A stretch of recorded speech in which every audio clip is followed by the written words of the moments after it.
Mimi nikiwa nimesimama hapa sio mhubiri wa injili tu, ila ni fursa kwa ajili ya maisha yako wewe.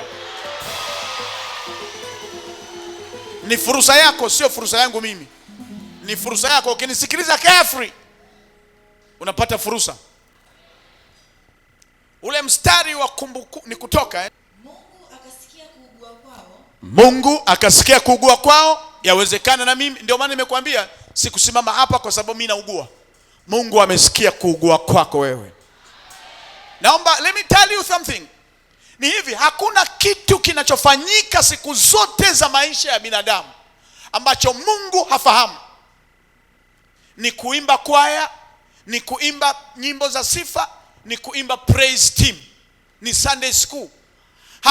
Iwe ni mabadiliko ya ibada, iwe ni mabadiliko ya kila kitu, iwe ni sehemu fulani ya kwamba ninyi kwa nini msiimbe jana au muimbe.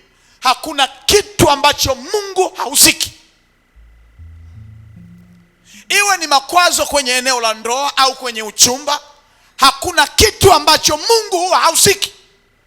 Anachotaka Mungu ni kusimama tu mwenyewe ili umwambie Mungu, ni wapi nimekukosea ili niweze kupata baraka zako. Ndio maana Mungu aliposikia kuugua kwao, alitengeneza njia ya kuondoa maumivu ya mioyo yao. Mungu anatengeneza njia ya kuondoa maumivu ya mioyo yao. Katika kitabu cha Zaburi 103 Biblia imeandikwa hivi: Mungu alimuelekeza Musa njia zake na wana wa Israeli matendo yake. Ni eneo ambalo ni la kuzingatia unapokuwa ukisoma maandiko. Usikimbie tu na kukurupuka. Ni vizuri kuwa careful ili uelewe ni kitu gani Mungu anazungumza. Mungu alimuonyesha Moses njia zake, lakini kwa wana wa Israeli hakuonyesha njia zake, akaonyesha matendo makuu. Come on. Elewa lugha unapokuwa ukisoma maandiko. Usikimbie tu kama kato pepo. Umepewa neema, unahubiriwa na mtu ambaye ni doctor, ambaye ni graduate katika eneo la kiroho. Mungu amenipa neema ya udaktari in spiritual.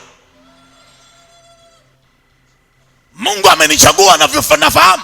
Sihubiri kwa sababu ya experience, ninahubiri kwa sababu I'm anointed na nimeteuliwa na Mungu. Ndio maana Mungu anasema waitwao ni wengi, lakini wateule ni wachache. Pokea hiyo neema ya kuelewa ni kitu gani nazungumza hapa. Tuseme amen tena amen. Tuseme amen tena amen.